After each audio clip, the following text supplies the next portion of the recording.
They built their reputations by being boring in the best way. Reliable, predictable, safe bets. So when the same brand starts showing the same weird symptoms, then fixing them with almost no explanation, it makes people uneasy. Here's the twist. It's not that Japanese four-strokes are suddenly junk. It's that when certain expensive failures do show up limp mode, that vanishes. Corrosion that hides until teardown, gear case noises that only appear under load. The response is often unusually quiet. Parts get revised, components get swapped, paperwork stays thin. By the end of this video, you'll understand why the silence exists, how it protects dealers and resale values, and what it means for owners who buy into a safe bet reputation, then discover the real cost when warranty ends. It all starts with a harmless warning tone that refuses to stay explained. The call that feels routine. It usually starts with a complaint that sounds ordinary, the kind that should have a simple answer. The engine idles smoothly, the boat comes onto plane, and then power suddenly feels capped, like someone quietly turned a knob back. A warning tone might sound once, or a light might flash once, and then everything returns to normal. Because the problem can disappear, many owners assume it was bad fuel, a clogged filter, or a one-time sensor hiccup. Once the boat finally lands in a service bay, the conversation often becomes surprisingly calm. The technician asks about hours, asks whether the boat lived in saltwater, and asks whether the owner has noticed water under the cowling. Then, the shop requests time, because the problem has to be recreated under load, not on a hose. This is where the first trust gap opens. The customer wants a clear diagnosis, the shop wants to avoid a bold claim until it can be proven. When the fix comes back, it is rarely presented like a headline. The paperwork might say, replaced component, or installed updated parts per latest specification, and the owner is left to guess what that really means. Sometimes, the repair is a straightforward sensor replacement, a harness adjustment, or a software update to the electronic control unit. Sometimes, it is heavier, involving the midsection, the exhaust housing, or the areas where heat and moisture meet. Either way, the language stays narrow, and the story feels smaller than the stress it caused. Here is the uncomfortable truth. Dealers have incentives to keep the temperature down even when the repair is expensive. A busy shop cannot afford a wave of panic appointments. A shop with used inventory cannot afford a story that scares buyers away. A shop that relies on warranty approvals cannot afford to sound like it is accusing the manufacturer. So the safest approach is to fix the boat, return it to the owner, and move on. This quiet style matters most in the engines people treat as safe bets. In the 150 to 250 horsepower range, many boaters buy Japanese four-stroke models precisely because they are supposed to be boring in the best way. Names like Yamaha, Suzuki, and Honda built reputations on that calm promise. And most of the time, they still deliver it. That is why the rare, messy case feels louder in memory than a dozen normal seasons. So the pattern takes shape. Similar symptoms, similar repair language, and a shared feeling that the full story is being discussed somewhere else. That feeling is what turns routine service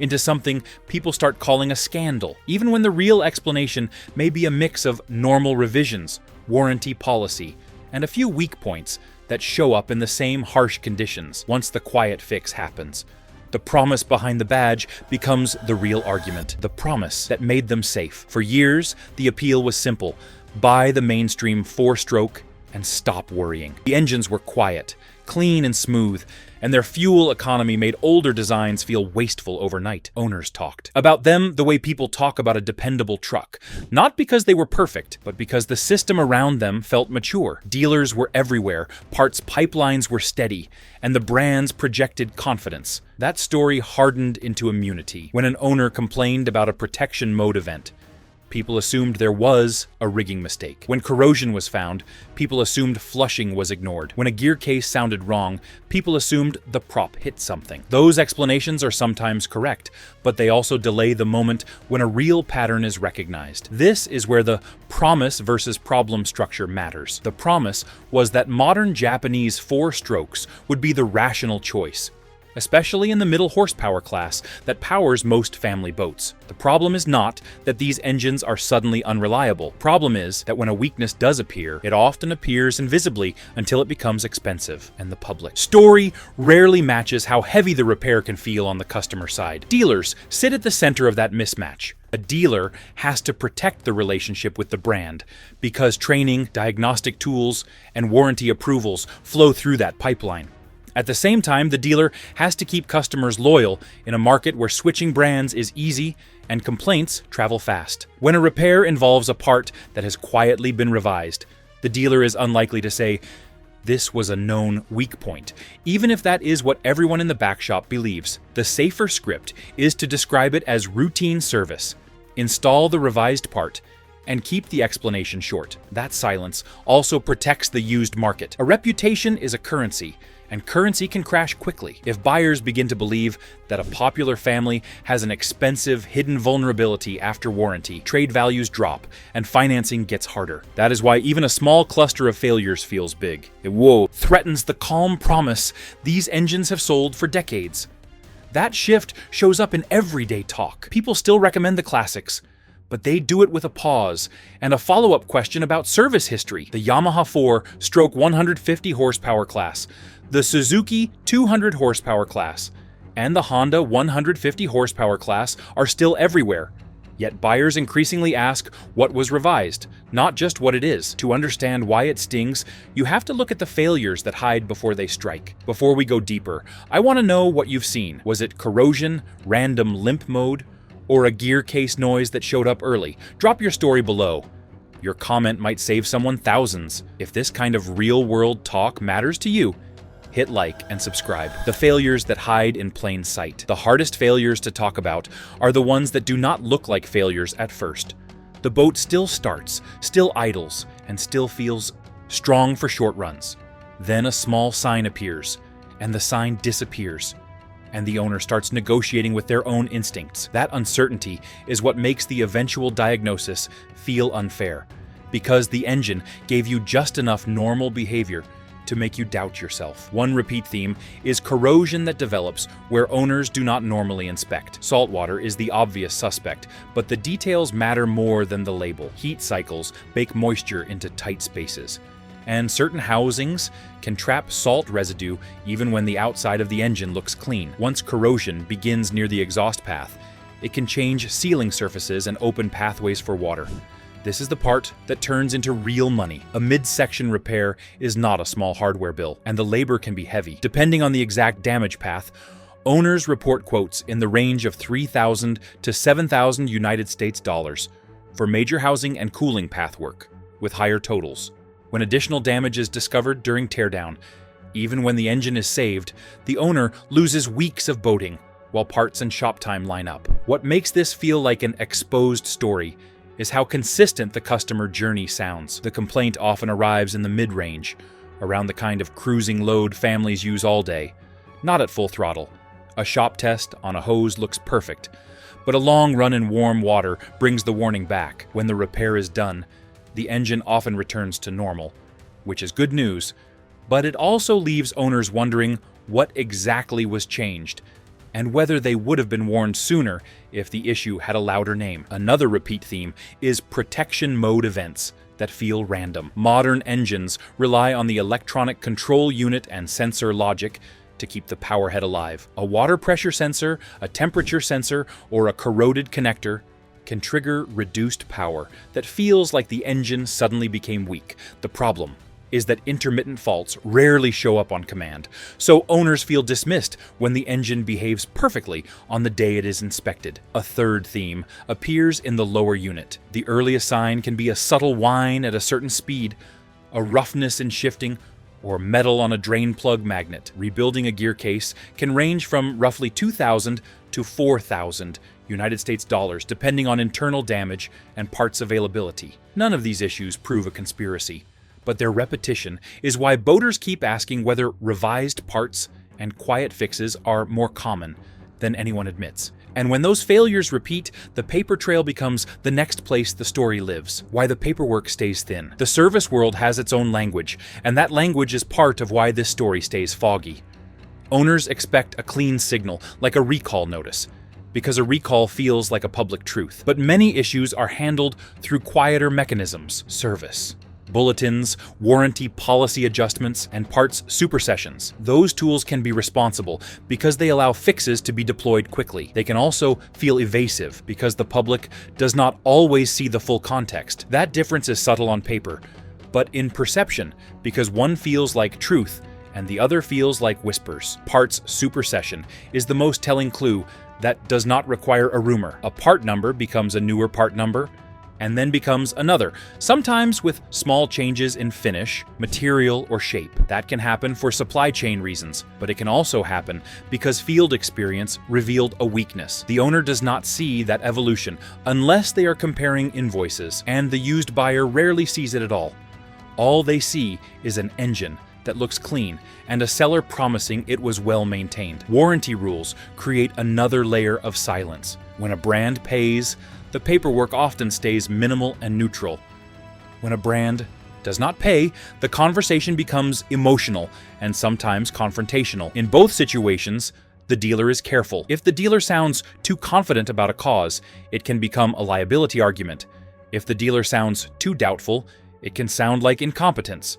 So, the dealer's safest script is to keep the wording short, focus on what was replaced, and avoid broader statements about known issues. Then there is the social reality of how information travels.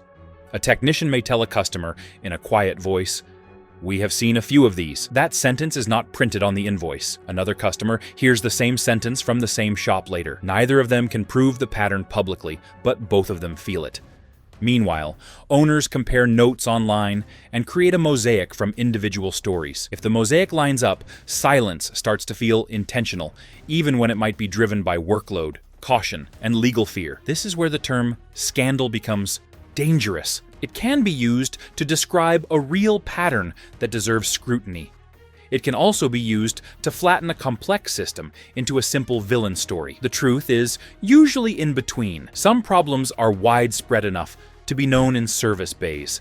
Some are handled in ways that protect brands and dealers, and the public often learns last because the public is not the audience those systems were designed to serve. And when the public is not the audience, speculation rushes in to fill the gap. Some of it will be wrong, because people guess. Some of it will be right, because repeated owner experiences are still real data. The hard part is separating the two without the one thing everyone wants: a clear, public explanation. When the paperwork stays vague, risk moves into the used market and changes hands next. The used market landmine. The real consequences show up in the used market, because the used market is where stories either die quietly or spread like wildfire. A used outboard can look flawless on a trailer, because the outside is not where these worries live. The cowling can be shiny, the decals can be crisp, and the seller can hit the key and make it fire instantly. It can idle clean, shift smoothly in the driveway, and even show decent compression. But none of that guarantees the midsection is healthy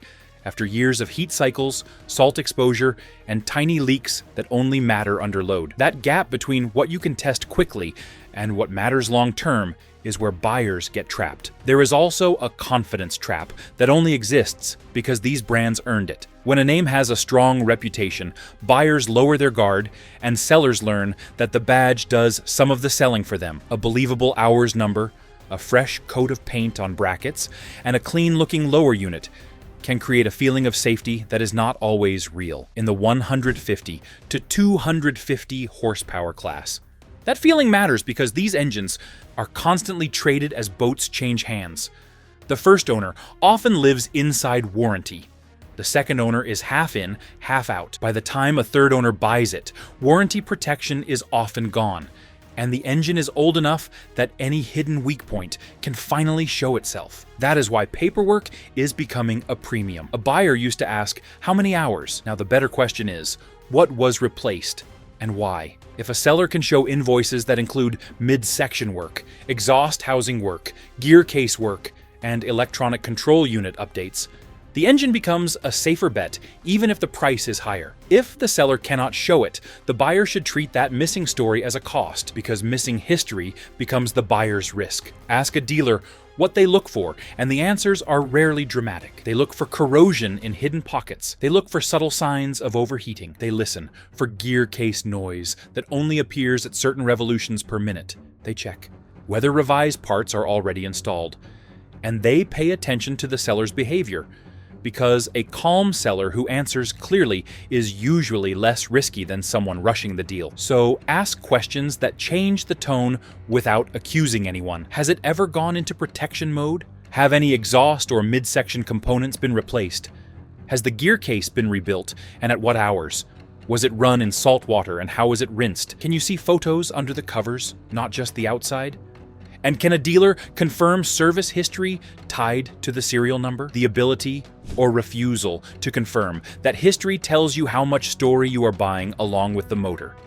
This is where the scandal label becomes practical. Even if you believe everyone is acting in good faith, you are still buying in a world where some truths are spoken softly. Then, in the middle of all that complexity, a small motor shows why simplicity still wins. The Small Motor Insider. Pick. Halfway through the conversation like this, a strange thing happens in many service bays. The talk shifts from pride and horsepower to a quieter question. What starts every time? No excuses, no drama. The answer is often not the engine that wins races or turns heads at the ramp. It is the engine that refuses to create stories. This is where small outboards become the insider pick.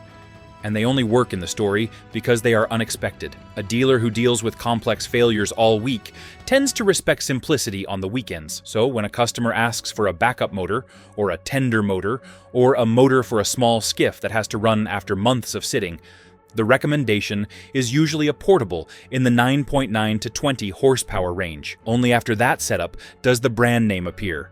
Yamaha 9.9 and 15 horsepower portables.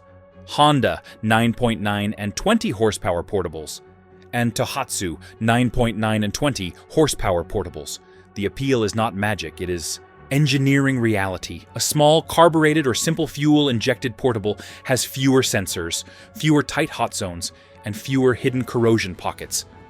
It is easier to inspect, easier to flush, and easier to service without specialized diagnostics. When something does go wrong, the failure often expresses itself clearly. It will not start. It will not idle. It will not pump water. That clarity feels like honesty compared to a large engine that can run perfectly 99 days out of 100. This contrast does two things to the main scandal story. First, it reminds viewers that big engines are not worse. They are simply more complex. And complexity creates more failure paths. Second, it makes the silence around big engine revisions feel sharper. When the most trusted recommendation in a shop is sometimes the simplest motor on the wall, it raises a question. If transparency is easy with the simple stuff, why does it feel so hard with the expensive stuff? The uncomfortable answer might be that transparency has a cost. A portable motor line can survive a public discussion of minor issues because the stakes are lower and the repairs are cheaper. A 200 horsepower class engine sits in a different world, where a single narrative shift can move thousands of used listings and millions of dollars of inventory value. That does not mean anyone is lying, but it does mean the incentives are different. Once you notice those incentives, you start looking for the next clue, because the biggest hint of how serious a hidden issue is not always an official statement. Sometimes it is how quickly the back room changes the hardware and how carefully the front room chooses its words. With that contrast in mind, the only smart move is to buy the way a seasoned shop buys next, buying like the shop does. If you already own one of these mainstream motors, the goal is not panic, but proof. Turn mystery into documentation and catch small problems before they become major ones. A quiet fix feels less frightening when it is written down, because written down means verifiable, and verifiable protects you in resale and in future repairs. Start with records and treat missing ones like missing money. Ask for every invoice, even the dull ones, because those usually hide the important part numbers. If a repair involved the exhaust housing, the midsection, or cooling paths, make sure that appears in clear language. If the wording feels vague, ask what was replaced and why. A good shop might stay brief, but should never sound defensive. Look where others do not. Remove covers if possible, or ask for photos from service. Check for corrosion, heat marks, or trapped moisture. Water under the cowling is not proof of failure, but if it keeps returning, it might hint at a bigger problem. If you are shopping used, insist on seeing those hidden areas before letting reputation replace inspection. Use the electronics to your advantage. Most modern engines store fault history the technicians can read, Ask for an explanation of that data. Repeated temperature spikes, water pressure warnings, or sensor codes should come with a reason and a fix, not just "fine now." Fine now is a description, not a solution.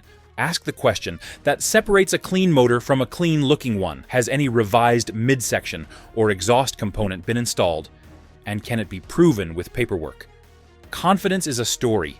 Certainty is a document. If certainty is missing, the price should reflect that gap. Here is the grounded takeaway. What some call scandal might simply be product evolution, or maybe certain weaknesses were more common than owners were told, with silence protecting inventory more than customers. We cannot prove which is true, but we can act like it matters.